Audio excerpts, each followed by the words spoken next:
Puan Tanah adalah dewa. Bab 429. Pada akhir pekan berikutnya, Qin Ming mengajak adik perempuannya, Mu Yunsu, untuk bermain lagi. Lagi pula, dia tidak punya waktu untuk menemani Mu Yunsu setelah dia pergi bekerja. Orang ini benar-benar pencuri yang berhati nurani. Begitu Qin Ming memasuki rumah, dia mendapati Chen Mingxuan menunggu di luar gerbang. Dia mengabaikannya dan membiarkan Chen Mingxuan mengemudi di belakangnya. Dalam perjalanan, Qin Ming menerima telepon dari Su Xiaoyue, yang mengatakan bahwa dia ingin mengundang Qin Ming makan malam karena ada sesuatu yang penting untuk dibicarakan. Qin Ming tidak dapat menolak, jadi dia harus setuju. Di pagi hari, Qin Ming membawa Mu Yunsu ke taman kerajaan kuno untuk mengunjungi tempat-tempat indah dan situs bersejarah. Yunsu, akhirnya aku berhasil menyusulmu. Tunggu aku. Begitu mereka berdua memasuki gerbang taman, Chen Mingxuan berlari dari belakang, tampak bertekad untuk mengikuti mereka. Qin Ming sama sekali tidak menghiraukan Chen Mingxuan. Selama orang ini tidak memprovokasinya, dia tidak akan repot-repot mengganggunya. Lagi pula, Mu Yunsu hanyalah adik perempuannya, jadi tidak mudah baginya untuk menghentikan siapapun yang mengejar Mu Yunsu. Karakter Mu Yunsu murni dan baik hati, dan dia sejelas selembar kertas kosong dalam hal cinta antara pria dan wanita. Selama Chen Mingxuan tidak memintanya untuk tidak mematuhi perintah tuannya, menjauh dari Qin Ming, dan berduaan dengan Chen Mingxuan, dia akan sangat ramah kepada Chen Mingxuan. Dari awal hingga akhir, Chen Mingxuan menemani mereka sepanjang jalan, tetapi kali ini dia belajar dari kesalahannya dan tidak memprovokasi Qin Ming. Dia sangat memperhatikan Mu Yunsu, jadi kombinasi aneh dari dua pria dan satu wanita muncul. Hal ini memberi Chen Mingxuan harapan untuk mengejar Mu Yunsu, tetapi dia benci kenyataan bahwa Qin Ming merusak pemandangan dan dia ingin menendang Qin Ming ke rumah neneknya. Dalam sekejap mata, hari sudah siang. Demi menunggu Mu Yunsu, Chen Mingxuan berlari ke villa tempat Qin Ming tinggal pagi-pagi sekali. Dia bahkan belum sarapan. Dia sudah sangat lapar setelah berjalan-jalan sepanjang pagi. Yunsu, aku tahu ada restoran yang sangat terkenal di dekat sini yang menyajikan hidangan kerajaan yang hanya bisa dimakan oleh kaisar kuno. Makanannya benar-benar lezat. Bagaimana kalau aku mentraktirmu makan? Chen Mingxuan menghentikan Mu Yunsu yang hendak melangkah maju dan berkata sambil tersenyum menyanjung. Memikirkan kelezatan hidangan kerajaan, dia menelan ludah dan perutnya berbunyi lebih keras. Mu Yunsu menatap Qin Ming dengan pandangan bertanya dan menjawab dengan suara lembut, kamu tanya saja pada kakak seniorku. Jika dia pergi, aku juga akan pergi. Saya juga bertanya kepada lelaki bermarga Qin, si pembawa sial, si bola lampu terbesar di dunia, mengapa dia tidak mati saja. Chen Mingxuan mengumpat dalam hati, tetapi demi mentraktir Mu Yunsu makan malam, dia harus menahan amarahnya untuk sementara waktu dan tersenyum munafik kepada Qin Ming. Aku ingin mengundang Yunsu dan kamu untuk makan masakan kerajaan. Apa kamu keberatan? Puan Chen mentraktir kita, jadi tentu saja aku harus menunjukkan mukaku padamu. Aku juga lapar, kata Qin Ming sambil tersenyum. Lebih baik kau mati kelaparan saja. Jika Yunsu tidak ada di sini, lebih baik kau biarkan aku mentraktirmu makan di kehidupan selanjutnya.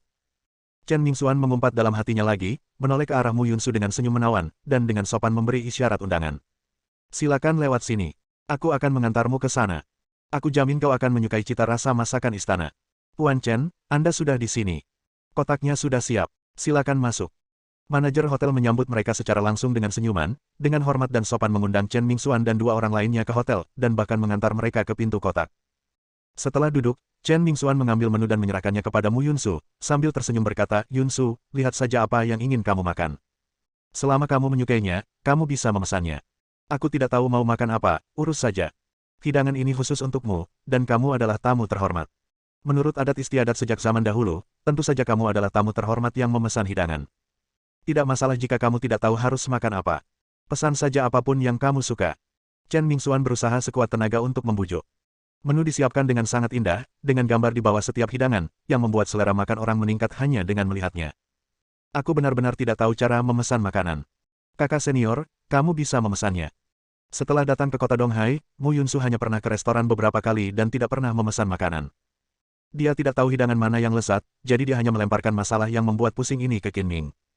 Qin Ming bahkan tidak melihat menu dan berkata kepada pelayan, saya ingin salah satu dari semua hidangan di menu. Saya mau semua hidangannya, Anda yakin, Tuan? Pelayan itu tercengang dan sedikit tidak mengerti. Kebanyakan orang yang bisa datang ke restoran ini untuk menyantap masakan istana adalah orang kaya, tetapi dia belum pernah melihat orang semurah hati Qin Ming yang langsung meminta semua hidangan di menu. Mendengar ini, sudut mulut Chen Mingxuan berkedut. Seluruh buku resep berisi tidak kurang dari 100 hidangan, aku tidak takut kamu akan kekenyangan. Tentu saja, dia tidak akan memberikan wajah yang baik kepada Qin Ming. Wajahnya menjadi gelap dan dia berkata, kita hanya bertiga. Kita tidak bisa menghabiskan begitu banyak hidangan. Itu benar-benar sia-sia. Tidakkah kamu tahu bahwa pemborosan itu memalukan? Kemasi apa yang tidak bisa kau habiskan dan pastikan tidak ada satu butir makanan pun yang terbuang. Saat mengatakan ini, Qin Ming menunjukkan ekspresi jijik. Tuan Chen, Anda tidak punya cukup uang di saku untuk membelinya, kan? Jangankan makanan ini, aku sudah sanggup mentraktir Yunsu dengan makanan seumur hidupnya. Ucap Chen Mingxuan dengan murah hati, memanfaatkan kesempatan itu untuk mengungkapkan rasa cintanya kepada Mu Yunsu. Karena kamu mampu, kenapa tidak? Apakah kamu pelit dengan uang? Qin Ming mencibir. Apakah aku akan merasa bersalah karena menghabiskan uang? Chen Mingxuan berkata dengan marah, jangan meremehkanku. Tidak peduli berapa banyak uang yang aku habiskan untuk Yunsu, aku bahkan tidak akan mengerutkan kening. Itu saja. Qin Ming menoleh ke pelayan lagi, pergi dan suruh dapur mengikuti menu. Jangan khawatir kita tidak akan makan makanan gratis. Tuan Muda Chen akan mentraktir kita. Oh, dan juga, mulailah dari harga tertinggi ke terendah, dan sajikan yang paling mahal terlebih dahulu. Ayo, baiklah. Baiklah, semua hidangan akan disajikan dalam waktu yang lama, mohon maaf. Setelah mengucapkan beberapa patah kata sopan, pelayan itu bergegas meninggalkan kotak itu untuk memberi tahu dapur. Chen Mingxuan dapat melihat bahwa Qin Ming ingin memanfaatkan kesempatan ini untuk menipunya, tetapi jika dia tidak melakukan apa yang dikatakan Qin Ming, Mu Yunsu mungkin akan menganggapnya pelit dan diam-diam memanggilnya orang desa yang belum pernah melihat dunia. Jadi hari ini, aku akan membuka matamu. Tidak peduli apa yang mereka makan, Chen Mingxuan adalah orang yang membayar tagihan pada akhirnya.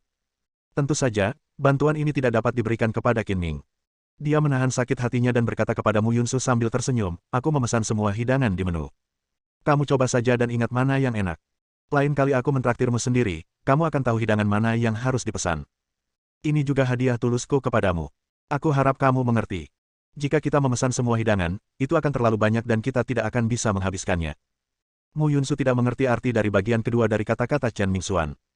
Dia hanya merasa bahwa memesan begitu banyak hidangan adalah pemborosan. Dia bukan orang yang suka boros, jadi itu sama sekali tidak perlu. Ini adalah tanda perhatian Tuan Chen. Semakin banyak hidangan yang dipesannya, semakin perhatiannya dia. Karena dia sangat baik, tentu saja kita harus menerimanya dan memberinya wajah ini, kata Qin Ming sambil tersenyum. Kamu telah memanfaatkanku dan masih tidak tahu terima kasih. Kamu telah menjadi orang baik sekaligus orang jahat. Aku akan menyimpan akun ini untuk saat ini dan kita akan menyelesaikannya bersama nanti. Chen Mingxuan mengutuk dalam hati lagi, dan bergema, Qin. Ming benar, ini mewakili perasaanku yang paling tulus padamu. Jangankan makanan lezat seperti itu, asalkan itu yang kau inginkan, aku pasti akan menyediakannya untukmu, bahkan jika aku harus naik ke bulan di langit atau menangkap kura-kura di 5 samudera. Tuan Chen, itu hal yang indah untuk dikatakan. Qin Ming bertepuk tangan untuk menunjukkan pujiannya, lalu mengganti topik pembicaraan, namun, lebih baik bertindak daripada berbicara. Adik perempuan saya ingin memakan kura-kura. Pergi ke Wuyang dan tangkap satu dulu, lalu kita lihat. Apakah kamu akan mati jika tidak berbicara? Sudut mulut Chen Mingxuan berkedut lagi, lalu dia memaksakan senyum dan berkata, aku hanya membuat analogi untuk menunjukkan bahwa betapapun sulitnya, aku akan memperlakukan Yunsu dengan sepenuh hati. Aku tidak peduli apakah kamu membuat analogi atau tidak, kamu hanya menggunakan kata-kata manis untuk menipu adik perempuanku. Apakah kamu benar-benar berpikir adik perempuanku begitu mudah ditipu? Qin Ming melotot marah. Sialan, kamu lahir di tahun anjing, kamu langsung menyerangku begitu saja. Chen Mingxuan melotot marah ke arah Qin Ming, jangan bergosip di sini. Aku sama sekali tidak berniat menipu Yunsu. Ketulusanku terhadap Yunsu terlihat jelas oleh semua orang. Yunsu, apakah kau percaya bahwa aku tulus padamu?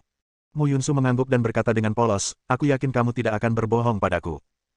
Chen Mingxuan segera mengubah amarahnya menjadi kegembiraan dan melemparkan pandangan puas dan provokatif ke arah Qin Ming.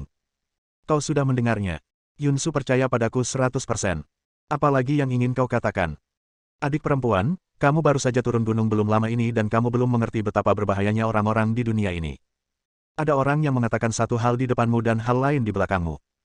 Jangan mudah percaya dengan kata-kata manis, kalau tidak kamu akan mudah menderita kerugian. Qin Ming berkata dengan sungguh-sungguh. Mu Yunsu berkata dengan serius, kakak, aku berterima kasih atas nasihatmu. Aku pasti akan mengingat apa yang kamu katakan. Benar sekali, Yunsu, kamu tidak boleh percaya pada orang-orang jahat yang hanya tahu cara menimbulkan masalah dan menyebarkan perselisihan. Chen Mingxuan berkata dengan nada terselubung, memanfaatkan kata-kata Qin Ming. Saat mereka berbincang, hidangan lezat dengan warna, aroma, dan rasa yang lezat pun tersaji. Qin Ming berhenti berbicara dan mulai menyantapnya dengan nikmat. Yunsu, hidangan ini disebut abalon giok katak emas, cobalah dan lihat bagaimana rasanya. Hidangan ini disebut sirip hiu rebus. Hidangan ini disebut daging Wanfu Istana King. Chen Mingxuan tidak lagi tega berdebat dengan Qin Ming, dan buru-buru mengambil hidangan untuk Mu Yunsu, memamerkan pengetahuannya dengan memperkenalkan nama-nama hidangan satu persatu. Lambat laun, meja makan terisi dengan berbagai macam hidangan lezat. Ini baru sepertiga dari hidangan, dan 2/3-nya masih harus dihabiskan. Bahkan 3 orang yang makan banyak tidak akan sanggup menghabiskan begitu banyak hidangan. Ini adalah hidangan paling mewah yang pernah dinikmati Qin Ming seumur hidupnya. Dia makan dengan mulut terbuka lebar. Mu Yunsu memiliki nafsu makan yang kecil dan hanya makan sayur-sayuran. Dia bahkan tidak mencoba hidangan daging berminyak dan sudah kenyang lebih awal. Meskipun Chen Mingxuan tidak sarapan, dia juga tidak makan banyak. Setelah kenyang, dia melihat Qin Ming masih makan dengan lahap, dan terus-menerus mengumpatnya dalam hati, seolah-olah itu adalah cara untuk mencerna makanan. Qin Ming makan sampai mulutnya penuh minyak, dan dia hanya memilih yang mahal dan lezat. Pada akhirnya, perutnya begitu kenyang sehingga dia tidak bisa makan lagi, tetapi berbagai hidangan masih disajikan satu demi satu. Berhenti, jangan sajikan hidangan lainnya. Simpan saja untukku. Aku akan kembali malam ini dan melanjutkan makan. Qin Ming menyesap sup sarang burung, menenangkan diri, melambaikan tangan kepada pelayan yang sedang menyajikan hidangan, lalu menatap Chen Mingxuan dan berkata, "Tuan Chen, apa yang Anda tunggu? Bayar tagihannya." Qin Ming bertingkah seperti bos besar yang memberi perintah kepada para pelayannya. Chen Mingxuan sangat marah hingga memutar matanya. "Sialan, akulah yang membayar tagihan, mengapa kamu berpura-pura menjadi orang besar?" Bab 430. Saat membayar tagihan, Chen Mingxuan tampak tidak senang. Jika saja dia mengundang Mu Yunsu, dia tidak akan peduli berapa banyak uang yang dikeluarkannya, tetapi Qin Ming makan dan minum secara gratis, yang membuatnya merasa tidak perlu mengeluarkan uang sepeser pun. "Tuan Chen, mengapa Anda tampak begitu tidak senang? Apakah Anda khawatir dengan uang?" Canda Qin Ming. "Itu hanya puluhan ribu dolar. Aku tidak peduli." Chen Mingxuan tersenyum meremehkan, lalu menatap Mu Yunsu dengan penuh kasih sayang dan berkata dengan suara nyaring dan kuat, "Lagi pula, sebelum makan aku sudah mengatakan bahwa aku bersedia menghabiskan lebih banyak uang untuk Yunsu." Mu Yunsu merasa lelah dengan tatapan penuh kasih sayang Chen Mingxuan, dan senyum tipis muncul di wajahnya. "Aku tidak butuh kamu mengeluarkan uang untukku. Aku tidak akan menerima hadiah tanpa melakukan apapun. Aku tidak akan melakukannya lagi." Qin Ming terlalu malas mendengarkan kata-kata Chen Mingxuan yang agak klise dan segera keluar dari restoran. Sorenya, ketiganya melanjutkan perjalanan mengunjungi taman kerajaan kuno dan menikmati pemandangan yang menawan. "Yunsu, aku akan mentraktirmu makan malam ala barat. Aku sudah memesan restoran barat dengan suasana yang elegan dan romantis. Aku jamin kau akan menyukainya." Waktu berlalu cepat, dan matahari terbenam di sebelah barat. Chen Mingxuan kembali menawarkan untuk mentraktir mereka. Mu Yunsu menatap Qin Ming dengan pandangan bertanya. Dia akan mematuhi perintah tuannya dan mengikuti pengaturan Qin Ming selama hari-hari ketika tuannya pergi. "Saya belum menghabiskan makan siang kekaisaran. Akan sia-sia jika saya tidak makan. Saya sudah mengatur pertemuan kecil dengan beberapa teman. Tuan Chen, jangan ikut bersenang-senang. Lakukan saja apa yang perlu Anda lakukan." "Sialan, aku yang bayar makan siang, aku pakai uangku untuk mentraktir teman-temanku, dan kau mengatakannya dengan percaya diri. Aku pernah melihat orang yang tidak tahu malu, tapi aku belum pernah melihat orang yang tidak tahu malu sepertimu." Chen Mingxuan mengumpat dalam hati, berpikir keras, lalu berkata sambil tersenyum tipis, "Aku bisa memberimu sisa hidangan istana, tapi ada satu syarat, biarkan Yunsu menemaniku makan makanan barat. Jangan gunakan adik perempuanku sebagai alat tawar-menawar. Bukannya aku tidak mampu membeli makanan lezat dari darat dan laut. Kau bisa menyimpan sendiri hidangan istana yang tersisa. Adik perempuan, ayo kita pergi." Wajah Qin Ming menjadi gelap dan dia berkata dengan dingin, "Yunsu." Chen Mingxuan buru-buru mengikuti langkah Mu Yunsu. Qin Ming sedang mengundang teman-temannya yang berantakan untuk makan malam. "Kamu tidak cocok untuk pergi bersama mereka, ikut aku makan makanan barat. Sudah aku katakan berkali-kali bahwa sampai Tuan kembali, aku akan tinggal bersama kakakku. Kemanapun dia pergi, aku akan ikut." Mu Yunsu meminta maaf. "Jika kamu mengabaikan faktor tuanmu, apakah kamu bersedia pergi bersamaku?" Chen Mingxuan bertanya dengan enggan. Mu Yunsu berpikir beberapa detik lalu menggelengkan kepalanya pelan. "Saya tidak pernah makan makanan barat, dan saya tidak ingin memakannya. Tentu saja aku akan mengikuti kakak laki-lakiku." Mu Yunsu menjawab tanpa ragu. Jawaban ini membuat Chen Mingxuan cukup tertekan, dan dia bertanya dengan enggan, "Mengapa kamu tidak ingin mengikutiku? Apakah aku tidak melakukannya dengan cukup baik? Jika aku tidak menganggap guru, maka kakak senior adalah yang terpenting. Bahkan jika dia bukan kakak seniorku dari sekte yang sama, aku akan mendengarkan kakak senior Qin." Petik 2. Chen Mingxuan terdiam beberapa saat. Dia benar-benar ingin bertanya kepada Mu Yunsu apakah dia telah dicuci otaknya oleh Qin Ming. Mengapa dia begitu bertekad untuk mendengarkan Qin Ming? Chen Mingxuan mengikuti mereka sampai ke restoran istana tempat mereka makan siang, dan menyaksikan Mu Yunsu dan Qin Ming berjalan ke ruang pribadi, sementara dia ditolak masuk. Di pagi hari, Qin Ming menerima telepon dari Su Xiaoyue dan setuju untuk makan malam dengannya. Setelah mencicipi masakan kekaisaran restoran ini pada siang hari, Qin Ming merasa itu lezat, jadi dia memilih. Mereka sedang makan malam di sini, dan dia juga memanggil Liu Wenjing, sehingga itu akan menjadi jamuan makan malam departemen. Qin Ming tidak terlalu miskin untuk makan, dan dia tidak ingin mengambil keuntungan dari Chen Mingxuan, jadi dia memesan hidangan baru. Pada waktu yang disepakati, Su Xiaoyue dan Liu Wenjing tiba satu demi satu, tetapi ada orang lain yang datang bersama Su Xiaoyue, yaitu adik laki-lakinya, Su Qiuyang. Ketika Qin Ming melihat Su Qiuyang, dia langsung menebak tujuan undangan Su Xiaoyue, dan itu pasti atas inisiatif Su Qiuyang. Ini adik perempuanku, Mu Yunsu. Setelah mereka duduk, Qin Ming memperkenalkan Mu Yunsu, Su Xiaoyue dan dua orang lainnya. Di antara sedikit orang, Liu Wenjing adalah orang yang paling lama mengenal Qin Ming, tetapi dia belum pernah mendengar bahwa Qin Ming memiliki seorang adik perempuan. Dia pasti penasaran, dan bahkan lebih kagum pada temperamen murni dan tidak biasa yang dipancarkan Mu Yunsu. Saudara Qin, kapan Anda mendapatkan seorang adik perempuan yang secantik peri? Mengapa saya belum pernah mendengar Anda menyebutkannya sebelumnya? Ada banyak hal yang tidak kau ketahui, dan aku tidak bisa menceritakan semuanya padamu, kata Qin Ming sambil tersenyum. Saudara Qin, kamu dari sekte mana? Kenapa kamu punya adik perempuan?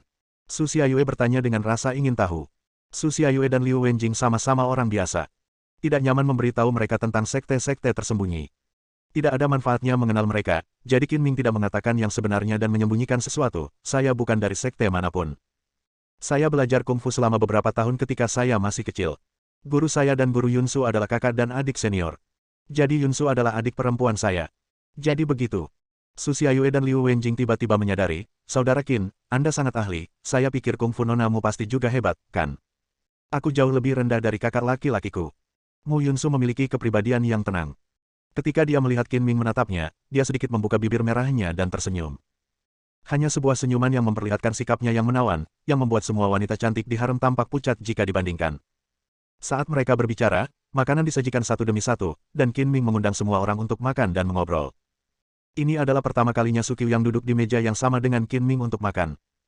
Dia tampak sedikit pendiam dan sangat sedikit berbicara setelah memasuki ruangan. Dia hanya menemukan kesempatan untuk berbicara sambil makan. Dia berdiri dan menuangkan segelas bir untuk Qin Ming, dan berkata dengan hormat, Saudara Qin, saya bersulang untukmu. Bersulang. Qin Ming mengetupkan gelasnya dengan gelasnya sendiri dan meminum semuanya sekaligus. Su Qiuyang juga menghabiskan anggur di gelasnya dalam satu tarikan napas, melirik Mu Yunsu, dan berkata dengan ekspresi meminta maaf, seperti kata pepatah, ketidaktahuan bukanlah kesalahan. Aku benar-benar tidak tahu bahwa saudari ini adalah adik perempuan dari Saudara Qin. Aku minta maaf karena telah menyinggungmu kemarin. Aku harap Saudara Qin dan saudarimu akan memaafkanku. Aku akan minum 3 gelas anggur sebagai hukuman untuk meminta maaf. Setelah mengatakan itu, Su Qiuyang meminum 3 gelas bir, satu persatu. Saya mendengar dari Xiaoyang tentang apa yang terjadi kemarin. Dia salah. Dia menganggur sepanjang hari dan tidak bekerja dengan baik. Dia pantas diberi pelajaran oleh Saudara Qin. Saudara Qin, jika kamu merasa tidak puas, kamu dapat memukul dan memarahinya sesuka hati. Saya tidak akan pernah menghentikanmu. Su Xiaoyue berkata, menatap saudaranya Su Qiuyang dengan ekspresi kecewa. Sebenarnya, Su Qiuyang tidak menceritakan semua hal tentang konflik yang terjadi di taman bermain kemarin kepada Su Xiaoyue. Dia hanya mengatakan bahwa dia bertengkar dengan Qin Ming karena seorang wanita cantik, dan menyembunyikan fakta bahwa dia berlutut dengan satu kaki dan ingin mengakui Qin Ming sebagai kakak laki-lakinya. Lupakan saja. Qiuyang juga mengatakan bahwa ketidaktahuan bukanlah kejahatan. Itu hanya kesalahpahaman. Mari kita bicarakan dan lupakan saja. Qin Ming sama sekali tidak ingin melakukan apapun pada Su Qiuyang. Atau lebih tepatnya, seorang gangster kelas bawah seperti Su Qiuyang sama sekali tidak layak mendapat perhatian Qin Ming, jadi dia langsung memberinya pelajaran. Terima kasih atas pengampunanmu, Saudara Qin. Aku akan bersulam untukmu dan saudarimu lagi. Su Qiuyang mengakui kesalahannya dengan tulus. Dan mengangkat gelasnya lagi. Qin Ming sangat sopan dan mengetukkan gelasnya ke Su Qiuyang. Mu Yunsu tidak terlalu ambil pusing dengan kejadian kemarin dan menyesap teh sebagai pengganti anggur. Kelima orang itu saling bersulang, berbicara dan tertawa, bersenang-senang. Hal ini membuat Su Qiuyang merasa bahwa harapannya untuk memuja Qin Ming sebagai bos telah sedikit meningkat. Saudara Qin, aku juga akan bersulang untukmu. Su Xiaoyue mengambil gelas dan meminum semuanya sekaligus dengan sedikit kemurahan hati yang jantan. Sambil meletakkan gelas anggurnya, dia menyekan noda anggur dari sudut mulutnya dan berkata dengan malu, Saudara Qin, ada sesuatu yang ingin saya minta bantuan Anda. Saya hanya merasa Anda tidak akan mentraktir saya makan tanpa alasan. Katakan ada apa? Karena Anda asisten saya pasti akan membantu Anda semampu saya. Kata Qin Ming sambil tersenyum. Saudara Qin, Anda yang memegang keputusan akhir di Departemen Keamanan. Bisakah Anda mengatur pekerjaan untuk saudara saya di Departemen Keamanan? Dia lulus dari sekolah menengah pertama dan tidak memiliki keterampilan atau kemampuan apapun. Dia hanya bergaul dengan sekelompok teman yang buruk sepanjang hari. Cepat atau lambat, sesuatu akan terjadi padanya. Jika saya dapat mengaturnya ke Departemen Keamanan, dia akan berada di bawah pengawasan saya dan saya masih dapat mengaturnya. Pada titik ini, Su Xiaoyue memohon, Saudara Qin, tolong bantu saya.